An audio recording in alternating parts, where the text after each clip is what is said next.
Yo, what up guys? Dos Terribles Dorobos, Sundalo ni Asin, 8-11, Rima ng Parañaque. Ito nga po ulit ang inyong lingkod, Kalbong Bordado, yeah. So, dito tayo ngayon para mag-react sa isang content na nagmula pa kay SIA or Sa Iyong Araw, yan. Ang content na to ay patungkol kay Pura Luca Vega o yung nag-viral noon na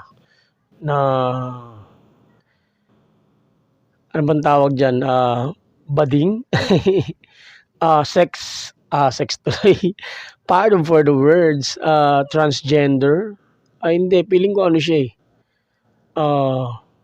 Gay siya, gay. Yun, siya yung nag-viral sa yung kumanta siya ng ng ama namin ba yun sa isang parang bar eh. Kung di ako nagkakamali, bar sa bar niya kinanta yun eh. Kaya nag-viral siya. Tapos, parang inaano niya. Isa tong membro ng anong tawag dito, yung mga gay community na para silang naggo-cosplay pero iba eh. Iba yung term, nakalimutan ko eh. Basta yun. Siya yun, si Pura Luca Vega. Ito yung update sa masaklap na epekto ng persona non grata. Yun, ito yun. Persona non grata, ibig sabihin, nakaban na siya sa mga lugar na dineclare siyang persona non grata. Ibig sabihin, bawal siyang pumunta sa mga lugar na yun. Yun. Ito na yun, update kung ano nangyari kay Pura Luca Vega. Shoutout kay Sa Iyong Araw sa pag-update dito kay Pura Luca Vega. At yun, subscribe niyo siya sa Inyong Araw. Sa Iyong Araw, yan. Subscribe niyo siya at syempre kung di pa rin nakasubscribe sa akin, subscribe na rin kayo sa akin, ha? Okay, game.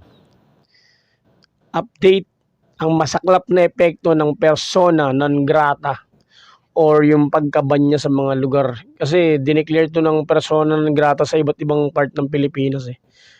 Okay, game. Pakinggan na natin to. Deserve ko ba ito? Iniisip ni Pura Luca Vega ang epekto ng persona non grata na tampok sa mga lokalidad laban sa kanya. At iniisip niya kung deserve niya ba ito. Atin ito mas laliman na pag-usapan, mga kaibigan. Sa Iyong Araw. Shoutout sa'yo.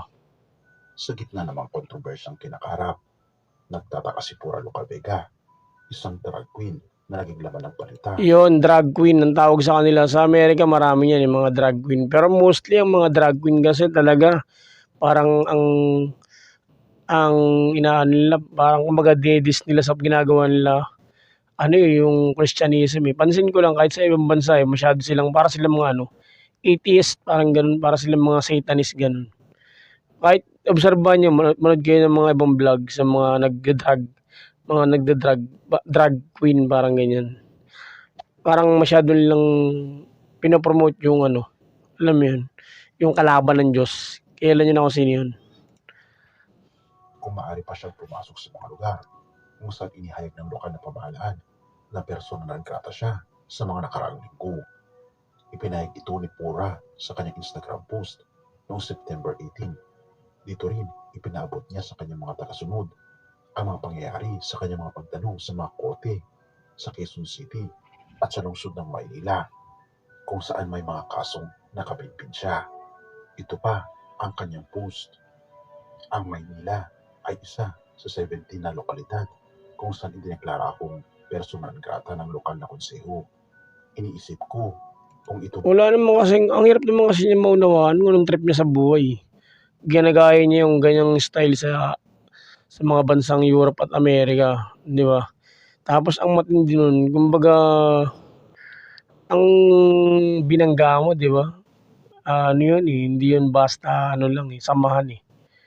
Kumbaga yung binangga niya kasi spiritual na samahan eh. Parang ganun, may connection sa spiritual. Kumbaga, gawin mo na lahat ng pagko-cosplay mo or pagko-costume mo.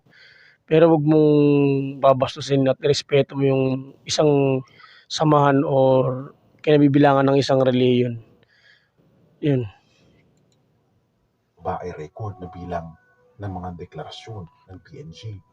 Bagamat ang mga PNG... Ayun, 17 na na cities ang nag-declare sa kanya na persona non grata. Ibig sabihin doon sa 17 na lugar na yon, bawal siyang pumunta. Ay simboliko at walang bisa sa batas. Hindi pa rin ako tiyak kung paano ito makakapekto sa mga serbisyong nais kong makuha bilang isang mamamayan. Anya, si Pura, isang kalahok sa unang season ng Drag Den Philippines, ay nagbigay rin ng kanyang opinyon ukol dito. Deserve ko ba talaga ito? Hindi naman yung ginawa niyo. Di ba? Ang dami naman pwedeng gayahin ng itsura. Bakit yung, di ba? Yung mga santo pa ang ginaya niya. Yung imahe pa ni Cristo. Kaya syempre, na-offend yung mga nasa Katoliko, di ba? Ako Katoliko rin ako, pero meron akong mga bagay na hindi nagugustuhan sa Katoliko. Pero to meron talaga. Halimbawa na lang yung pagsamba ng tao sa mga rebulto, ganyan. Kasi nung unang panahon kasi, ginawa na ng tao yun eh. Pero Katoliko ako, syempre. Hindi mawawala yung ano ko. Sa Diyos pa rin ako, kahit sabihin mo meron akong mga hindi nagugustuhan na activities ang reliyon ko. Hindi ibig sabihin nun na wala na yung pagmamahal ko sa nag-iisang si Jesus Christ at sa kanyang Ama.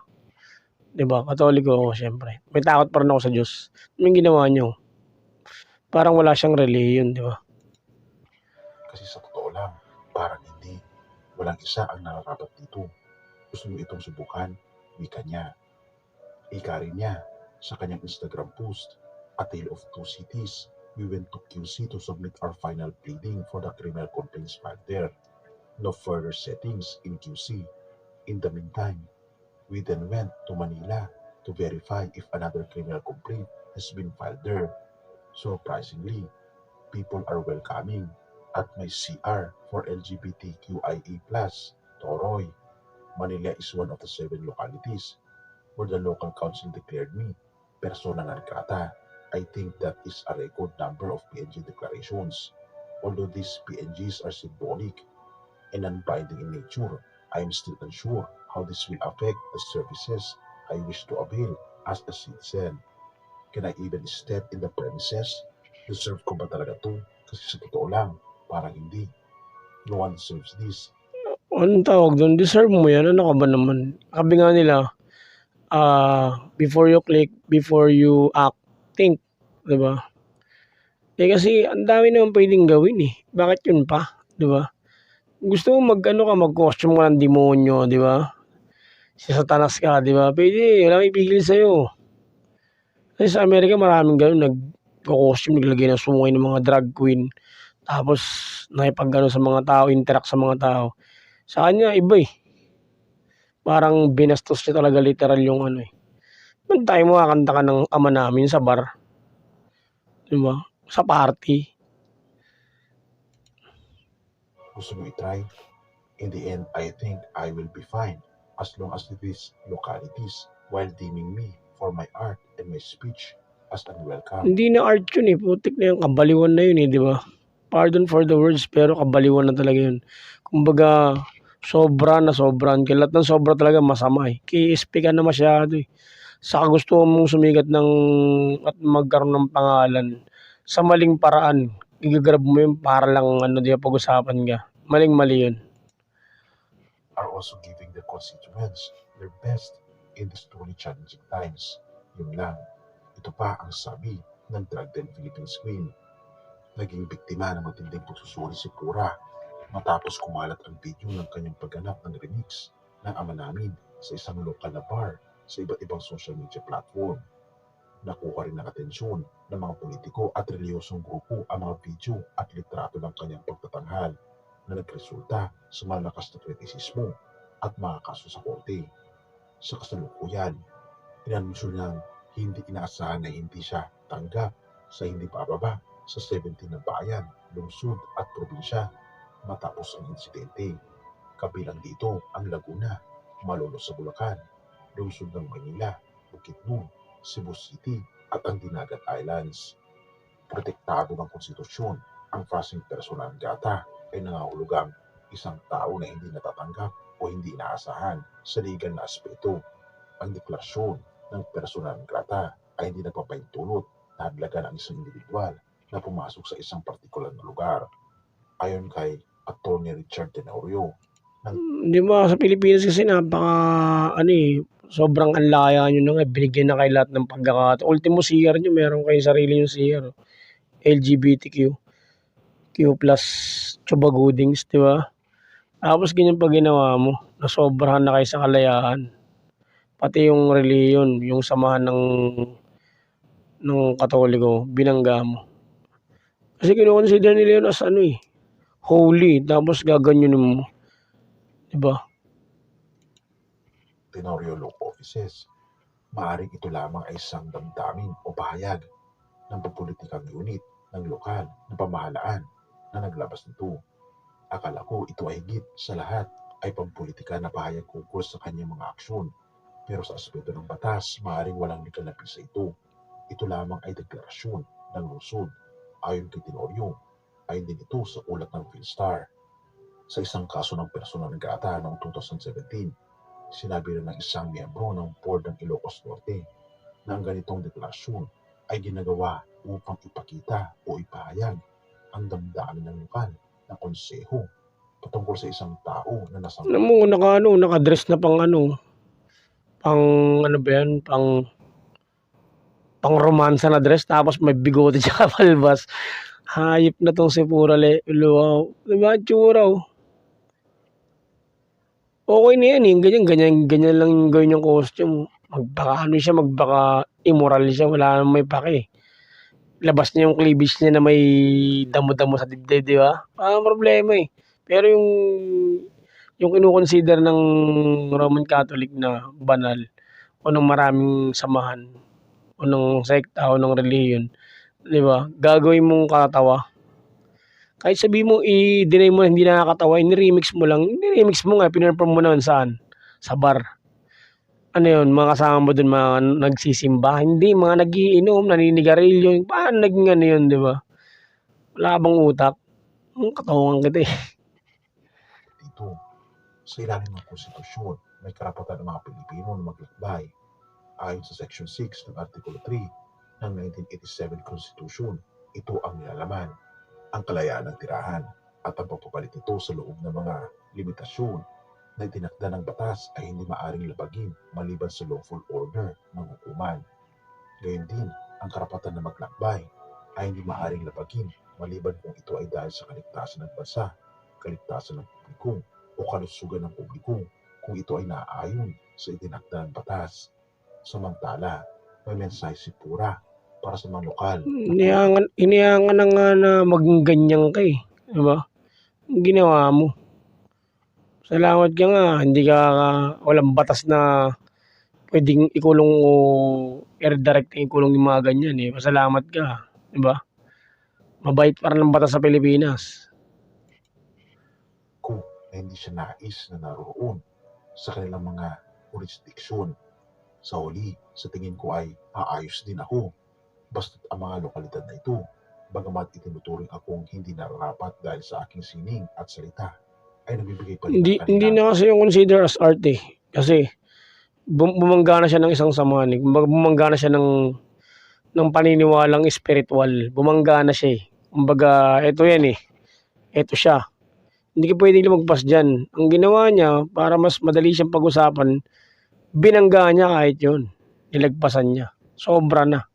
Ayun, ang resulta, sigat siya. Kaso sumikat siya sa maring paraan. Diba? Pangit. Pinakamahusay sa kanilang mga nasasakupan sa mga totoong hamon ng panahon. Yun lang, anya. Update sa mga nakabigbing kaso ni Pura.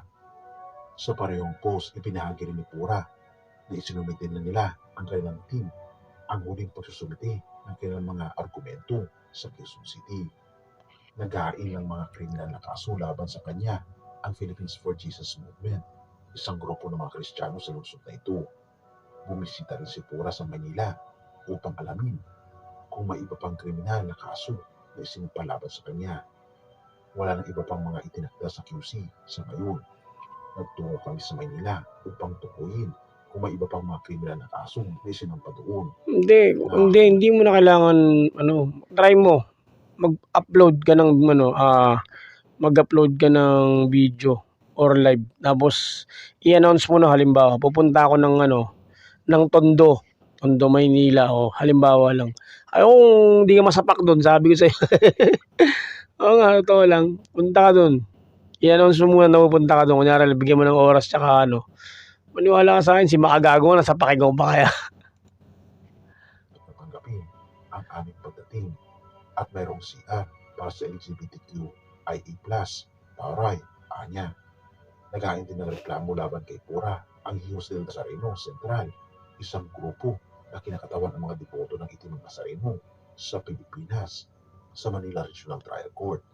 At hanggang ngayon mga kaibigan ay hindi pa rin tinatanggap ni Pura na siya ay nagkamali. Pangalawang Kronika 7:14. At kung ang mga mamayan ko na aking tinawag ay magpakumbaba, manalangin, lumulog sa akin, at tumalikod sa ginagawa nilang kasamaan, diringgin ko sila mula sa langit. Amen. At patatawarin ang kanilang kasalanan, pagpapalain ang kanilang lupain. Oo mga kaibigan, kung nais natin magkaroon ng pagpapala ulit, nais ng ating Panginoon na talikuran natin ang ating mga kasalanan. Sapagat ito ang dapat natin gawin upang tayo ay hindi mapalayo sa kanya. Narinig mo yan, Pura. Hindi ma-pride ka pa eh. Ayaw mo aminin sa sarili may ginawa kang kasalanan. Proud ka pa sa ginawa mo. Sarap mong kutongon sa isopagos eh. Pagkus tayo ay maprotektahan niya sa namang klase ng plano ng Diablo. Purihin ang ating Panginoon Diyos. Amen. Salamat kaibigan sa iyong panonood. Tayo manalangin. Ama naming banal, makapangyarihan naming Diyos, kami po ay lumalapit sa inyo na nais po naming hilingin na patawarin po kami sa lahat ng aming pagkakasala. Gayon din ang mga tao na nawa ay tulungan niyo sila na makita ang kanilang pagkakamali upang sa ng Panginoon ay malinisan po kami sa lahat ng aming mga pagkakamali. Tulungan kami, Panginoon, na maging kaaya-aya parati sa inyong banal harapan at patawarin po kami sa lahat ng aming pagkukulang at pagkasala. Pagkat ito ay aming samutiling sa matamis na pangalan ng aming Panginoon Jesus. Amen. Salamat kay sa isang araw. Salamat sa prayers. Yon. Tapos na tayo. Subscribe kayo kay sa iyong araw, sa isang araw. Sa iyong araw, subscribe kayo sa kanya kung di pa kayo nakapag-subscribe. At click nyo na rin yung notification bell para update kayo sa mga i-upload niyang videos. At syempre kung di pa kayo nakasubscribe sa akin, subscribe na rin kayo boys. Ha? Ito muli ang inyong lingkod. O yan yun.